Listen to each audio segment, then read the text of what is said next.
오늘 많은 사람들이 기독교를 바라보는 시각들이 있습니다.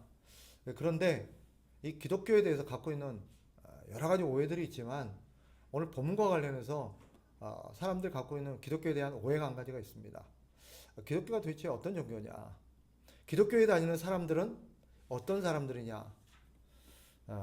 쉽게 말하면 그들이 갖고 있는 생각들이 어떤 거냐면 기독교인들은 즉 기독교라는 종교는 도덕적으로 재무장하는 즉 좀 더 도덕적인 사람, 좀 더 이렇게 보면 인격적으로 성숙한 사람, 좀 수양이 되는 사람, 흔히 뭐 돌을 닦는 사람, 뭐 이런 정도로 이해를 하는 경향이 많습니다. 대부분의 종교가 그렇거든요. 대부분의 종교가 자기 수양적인 종교예요. 그래서 내 안에 있는 연약함들을 수양을 통해서 종교 생활을 통해서 다듬고 변화시켜 나가고 이것을 고쳐 나가고 이것을 계속해서 업그레이드 시키는. 그래서 뭐 어떤 반열에 오른다, 경지에 오른다 이렇게 이해하는 사람들이 굉장히 많이 있습니다. 이것은 기독교에 대해서 완전히 모르고 하는 얘기입니다. 기독교는 더 나은 사람을 만드는 종교가 아닙니다. 단순히 교회 다니면 좀 더 착해지고 좀 더 이렇게 도덕적이 되고 좀 더 인격적이 되고 이제 뭐 여러 가지 퇴폐적이고 여러 가지 범죄적인 행동들을 이제는 줄여나가는 그런 사람들이 된다. 오해입니다. 기독교는 사람을 고치는 종교가 아니라 사람을 새롭게 하는 종교입니다. 쉽게 말하면 오늘 본문을 풀리면 기독교는 사람을 새롭게 만드는 종교입니다.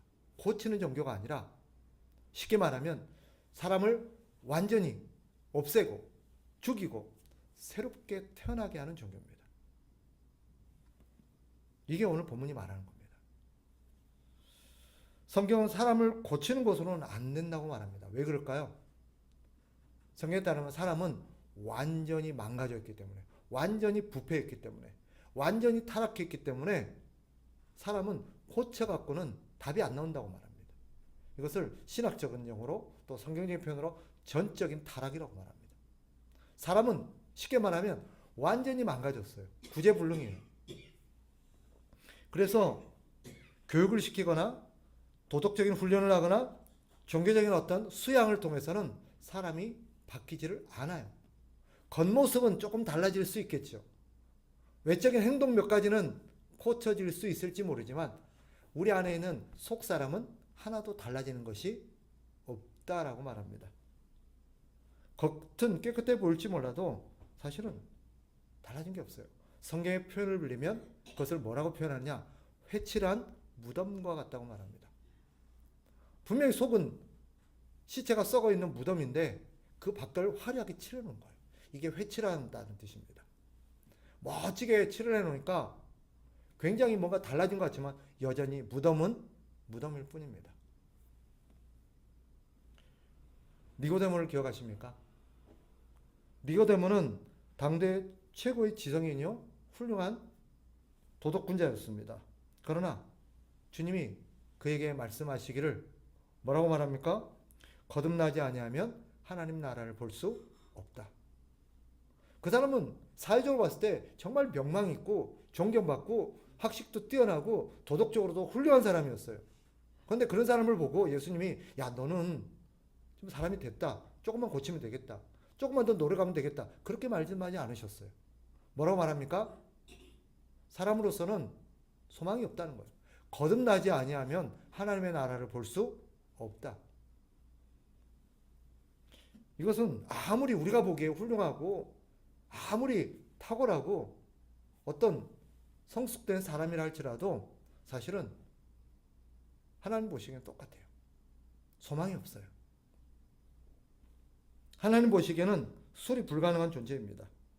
폐기하고 다시 새롭게 만들어야 될 존재인 것입니다. 그럼 구원이란 게 뭐냐? 우리가 구원을 말할 때 이 고린도후서 5장 17절을 많이 말씀하세요. 그죠? 구원이 뭐냐? 구원에 대해서 가장 구원의 본질을 잘 설명하는 표현 한 가지가 뭐냐?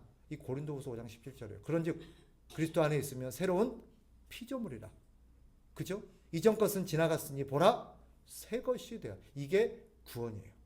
그러니까 구원이 뭐냐고 물었을 때 많은 사람들이 갖고 있는 피상적인 어떤 정의가 뭐예요? 구원은 예수 믿고 어디 가는 거다? 천국 가는 거다 정도로 이해를 해요. 그건 결과적인 거지 구원이 우리에게 나타내는 어떤 근본적인 어떤 변화를 설명하지는 않습니다. 구원이 뭐냐? 구원이라는 것은 우리가 그리스도 안에 거하게 됨으로써 완전히 새로운 피조물로 다시 태어나는 것입니다. 이게 구원입니다. 본문에 사용된 피조물, 새로운 피조물이라는 것은 이 피조물이라는 단어, 크티시스라는 헬라어가 어떤 뜻이냐면 창조라는 단어입니다. 창조가 어디에 나오는 단어예요? 창세기 1장, 그죠? 창세기 1장에 나오는 이 창조라는 단어와 같은 의미입니다. 하나님은 인간을 고친 게 아니라 변화시킨 게 아니라 뭐 한 거예요? 완전히 새로운 존재로 다시 태어나게 한 거예요. 새로운 존재로 만든 거예요. 이전 것은 어떻게 됐어요? 주님과 함께 십자가에 못 박아 죽었어요. 이전 것은 죽었어요. 보라, 이전 것은 지나갔다는 말은 죽어서 없어졌다는 말이에요.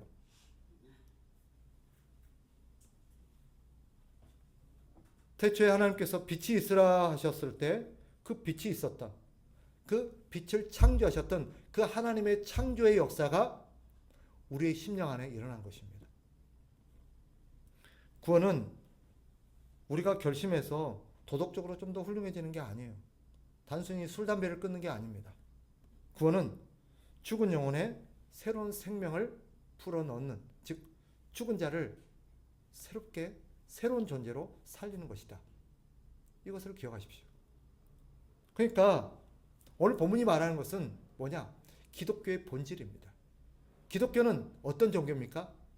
사람을 새롭게 만드는 종교입니다. 고치는 종교가 아니에요.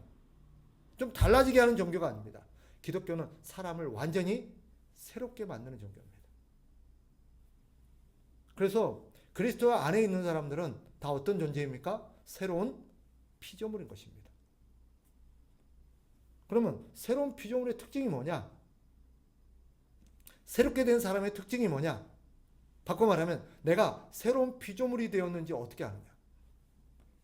본문에 말하죠. 보라, 새 것이 되었다라고 말하잖아요. 그죠? 보라, 새 것이 되었도다. 새 것이 된 거예요. 그럼 새 것이 되었다는 의미가 뭘까요? 여러 가지로 설명이 가능하지만 여기 세 가지 두드러진 변화를 말씀드립니다. 세 가지가 새로워졌어요. 아니, 세 가지만 새로워졌다는 의미가 아니에요. 우리가 새로워진 것을 세 가지의 어떤 가장 중요한 특징으로 표현하는 것입니다.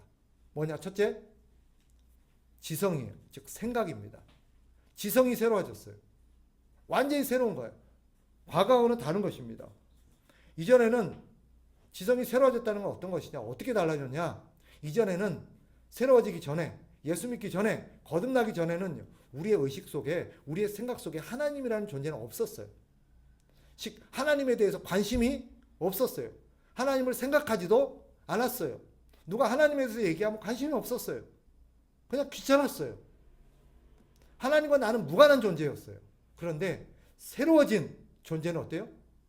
하나님이 그 영혼에, 그 생각 속에 하나님이 딱 계세요. 그래서 하나님을 빼고는 생각할 수가 없어요. 하나님이 항상 모든 것의 중심이에요. 그래서 내 시간의 모든 것을 결정할 때 하나님 중심이에요. 그래서 우리 기독교인들에게는 월화수목금토일 중에 어떤 요일이 중심이에요? 그렇죠. 일요일이에요. 우리는 그날을 뭐라고 불러요? 주일이에요. 우리 기독교인들은 한 주의 시작을 언제로 봐요? 주일로 봐요. 왜 그런지 아세요? 그날이 세상의 중심이요, 시간의 중심이라고 보기 때문이에요. 그래서 우리는 날의 중심을 하나님입니다. 그리고 기독교가 연도를 표기할 때도, 역사를 표기할 때도 역사의 중심을 누구로 봅니까? 예수 그리스도죠. 예수 그리스도를 중심으로 역사가 나눠집니다. 예수님 오시기 전과 예수님 오신 후로. 우리의 모든 시간은 예수님의 시간을 살고 있어요. 우리의 모든 시간의 중심은 예수님입니다. 예수님이 이 땅에 태어난 때부터 지금 얼마가 지났느냐? 뿐만 아닙니다. 우리의 행동 양식도 그렇습니다. 우리가 무엇을 먹을 건지, 어떤 직업을 선택할 건지, 우리가 어디에서 살 건지, 이 모든 것을 결정할 때 거기 항상 중심에 누가 계세요? 하나님 계십니다. 그래서 거듭난 사람은요, 하나님을 빼고는 생각할 수가 없어요. 모든 영역에서 하나님이 빠질 수가 없습니다. 그게 생각이 달라진 새로운 피조물의 특징입니다. 새로운 피조물은 지성, 생각이 달라졌어요. 하나님 없던 사람이 하나님 있는 사람으로 바뀐 거예요. 그래서 만약에 여러분이 새로운 피조물, 거듭난 존재라면 여러분 생각 속에는 누가 있을 수밖에 없어요? 하나님이 있을 수밖에 없어요. 그래서 뭐 하려고 그러면 항상 하나님이 삶의 중심이 돼요. 생각이 중심이 돼요. 두 번째, 뭐가 달라졌느냐? 뭐가 새로워졌느냐? 우리의 마음, 감정이 달라졌습니다. 아까 말씀드렸죠? 우리는 거듭나기 전에 하나님을 몰랐어요. 하나님에게 관심도 없었어요. 그러니까 당연히 하나님을 좋아해, 안 좋아해요? 하나님을 좋아하는 마음이 1도 없었어요. 그런데 새로운 존재는요, 하나님을 좋아해요. 아니, 하나님을 사랑해요. 하나님 없이는 못 살아요. 하나님이 삶의 중심일 뿐만 아니라 그 하나님을 함께하는 것, 하나님을 만나는 것이 행복해요. 아멘. 하나님과 기도하고 하나님과 교제하는 것이 나에게 기쁨이 돼요. 만약에 하나님이 내 삶에서 멀어진다거나 내가 하나님을 일정 기간 못 만나간다거나 하나님을 내가 경험하지 못한다면 어떨까요? 우리의 마음은요, 너무 괴로워요. 여러분, 사랑의 감정은 똑같아요. 여러분, 사랑하는 사람을 우리가 사랑하는 사람과 사랑의 어떤 교제를 나눠봤잖아요. 그죠? 여기 다 결혼하셨으니까. 그죠?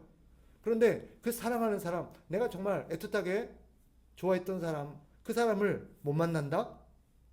한동안 볼 수 없다? 그럼 마음이 어때요? 괴롭지요? 그죠? 보고 싶어. 견딜 수가 없어요. 우리 그리스도인들에게 하나님은 그런 분이에요. 그래서요, 진짜 거듭난 사람은요, 새로운 피조물은요, 하나님과 일정한 괴리가 생기면 마음이 죽을 듯이 괴로워요. 그래서 죄를 지었을 때 우리 마음이 무지하게 괴로워요. 왜 괴로운지 아세요? 죄를 지었을 때 왜 괴로울까요? 하나님 앞에 벌을 받을까봐. 물론 그런 마음도 없진 않아요. 우리가 죄를 지면 괴롭고 두렵고 답답한 것은 하나님 앞에 혹시나 이것 때문에 벌을 받을까봐 하는 마음도 없진 않아요. 그러나 이거는 정말 신앙이 초보 단계에 있을 때, 유치한 수준에 있을 때의 생각이에요. 그러나 지금 우리 권사님들쯤 되면, 우리 집사님들쯤 되면 신앙이 어느 정도 성숙하면 죄를 지었을 때 괴로운 이유가 뭐예요? 단순히 처벌에 대한 두려움이 아니라 하나님이 나를 멀리 하실까 봐. 그죠? 하나님이 내 기도를 들어주지 않을까 봐. 하나님이 나와 관계를 멀리 하실까 봐. 뿐만 아니라 내가 하나님을 실망시키고 하나님을 아프게 하고 하나님을 속상하게 했다라는 그런 생각들이 말할 수 없이 나를 괴롭혀요. 그래요, 안 그래요? 그런 말 없으세요? 있잖아요. 그런 말 없으면 진짜 새로운 피조물이 아니에요, 솔직히. 그래서 새로운 피조물은요, 마음에 하나님을 사랑하는 마음이 있다 보니까 하나님과 멀어지는 것을 힘들어요. 괴로워요. 그래서 기도 며칠 안 해보세요. 기도하던 분이 하나님과 항상 기도하면서 하나님과 이러쿵저러쿵 얘기하고 교제하고 항상 하나님 의지하던 사람이 며칠만 기도 안 해보세요. 마음이 어떻던가요? 마음이 힘들죠. 괴롭죠. 두렵죠. 공허하죠. 답답하죠. 그럴 수밖에 없어요. 하나님을 사랑하니까. 내 마음에 하나님이 너무 좋으니까. 그게 새로워진 사람 감정의 특징이에요. 마지막 한 가지. 또 뭐가 새로워졌느냐? 많은 것들이 있지만 대표적인 것 또 한 가지가 우리의 의지가 새로워졌어요. 의지가 새로워졌어요. 어떤 의지일까요? 옛날에는 전혀 없던 의지가 생겼어요. 그게 뭐예요? 하나님을 기쁘게 드리고 싶다. 하나님을 위해서 살고 싶다. 하나님께 영광을 돌리고 싶다. 내가 하나님의 일을 하고 싶다. 하나님의 뜻을 이루어드리고 싶다.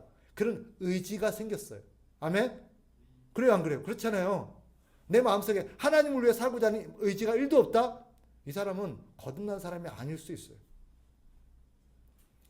거듭난 사람에게는 어떤 의지가 생겼냐면요, 하나님을 위해 살고 싶은 의지가 안에 생겼어요. 이것은 노래간으로 되는 게 아니에요. 이것은 우리가 노력하고 여러분 주를 위해 사십시오. 주를 위해 살 수 있도록 여러분 의지적인 노력을 하십시오. 틀린 말은 아닌데 이건 노력으로 되는 게 아니에요. 하나님께서 새로운 피조물에게 이식된 그 안에 깃들어 있는 마음이 뭐예요? 주를 위해 살고자 하는 마음이에요. 그래서 이런 새로운 피조물은요, 항상 살면 내가 주를 위해서 뭔가를 해야 될 텐데, 내가 주님의 뜻을 이루기 위해서 내가 뭔가를 해야 될 텐데, 그래서 전도해야 될 텐데, 기도해야 될 텐데, 예배해야 될 텐데, 봉사해야 될 텐데, 이런 마음이 있어요, 없어요? 내 마음이 이런 마음 1도 없다. 그건 문제가 있는 거예요. 내 안에는 그런 의지가 있어요. 그래서 그런 의지가 나를 어떻게 해요? 강권하고 이끌어가요. 그래서 봉사의 자리에 나오게 하는 거예요. 기도의 자리에 나오게 하는 거예요. 그런 의지가. 그래서 결과적으로 이런 생각이 새로워지고 감정이 새로워지고 의지가 새로워지는 사람은요, 인생의 방향이 달라질 수밖에 없어요. 인생의 방향이. 옛날에는 나를 위해서 이쪽으로만 갔는데 이제는 하나님을 위해서 이쪽으로 가요. 그럴 수밖에 없어요. 그래서 회심이 뭐예요? 회개가 뭐예요? 회개라는 게 뭐예요? 단순히 잘못 몇 가지를 고친다는 뜻이 아니에요. 이건 회개에 대해서 잘못 알고 있는 거예요. 회개가 뭐죠? 회개라는 것은 따라합시다. 방향을 바꾼다. 삶의 방향을 바꾸는 거예요. 몇 가지 행동을 고치는 게 아니에요. 그것은 회개하지 않는 사람도 할 수 있어요. 교회 안 다니고 거듭나지 않는 사람도요, 어떤 사건을 계기로서 삶의 태도나 삶의 방식이 달라질 수 있어요. 그런데 거듭난 사람의 특징이 뭐예요? 인생의 방향이 바뀌어요. 옛날에 일로 갔던 사람이 회개하면 뭐래요? 이제 일로 안 가요. 일로 가요. 가끔은 돌아볼 때도 있죠. 돌아볼 때도 있어요. 그런데 기본적으로 회개한 사람은요, 거듭난 사람은 방향 일로 가요. 안 갈 수가 없어요. 그렇게 돼 있거든요. 일로 가게 돼 있거든요. 내 모든 생각과 감정과 의지가 일로 이끄는데 어떻게 안 가요? 안 갈 수가 없는 거예요. 안 간다? 나는 뭐 안 갈 수 있어요. 이 사람은 거듭나지 않은 사람이니까 가능한 거예요. 거듭난 사람은 그럴 수가 없어요. 그죠? 예전에 이런 표현을 들었어요. 거듭남의 구원에 대해서 설명하기 위해서 어떤 목사님들이 이런 표현을 써요. 개 아시죠? 바닥 개. 개는 어떻게 걸어요? 옆으로 걸어요. 그죠? 옆으로 걸어요.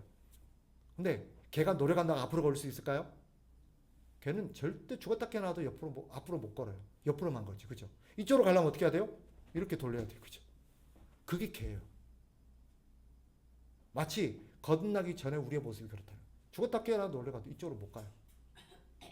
그런데 다시 태어나면요, 새로운 피조물이 되면 이쪽으로 가요. 그럴 수밖에 없어요.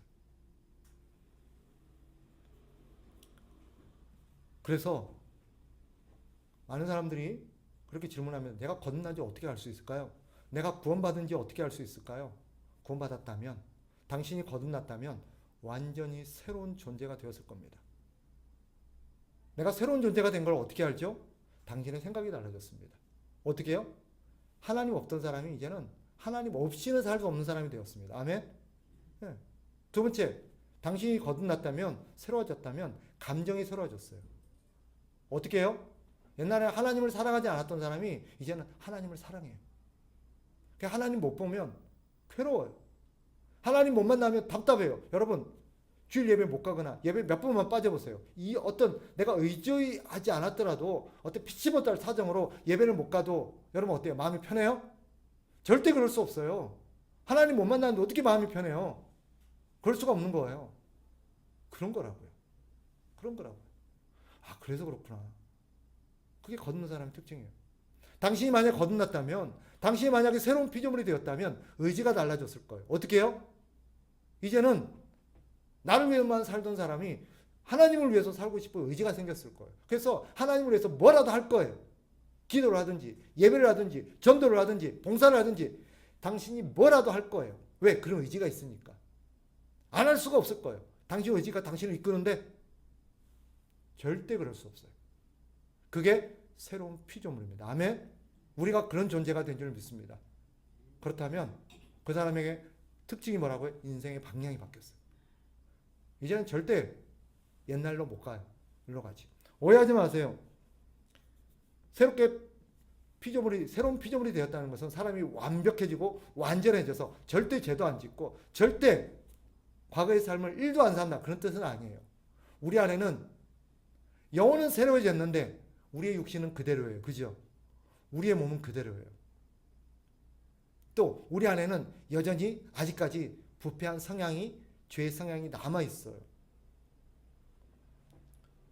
이것은 어떤 그냥 완전히 달라졌다면서요. 새롭게 태어났다면서. 예, 우리의 영혼은 새로워졌지만 우리의 육신은 그대로 남아 있기 때문에 육신의 부패한, 내 몸에 남겨져 있는 부패한 습관과 부패한 태도들은 여전히 내 안에 남아 있어서 내 영혼과 육체가 어떻게 한대요? 싸운대요. 그래서 로마서 7장 보세요. 오라 나는 공고한 사람이로다. 이 사망의 몸에서 누가 나를 건져낼까? 왜 바울이 탄식해요? 마음은 원인데 육신이 어때요? 약해서 나를 여전히 넘어뜨려요. 그런 거예요. 그러나 우리의 영혼은 항상 하나님을 바라보고 항상 하나님을 향합니다. 아멘. 그래서 항상 이쪽으로 가게 돼 있어요.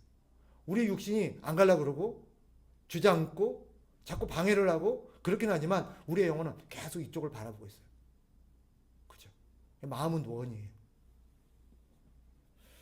말씀을 정리하겠습니다. 여러분 어떤 사람입니까?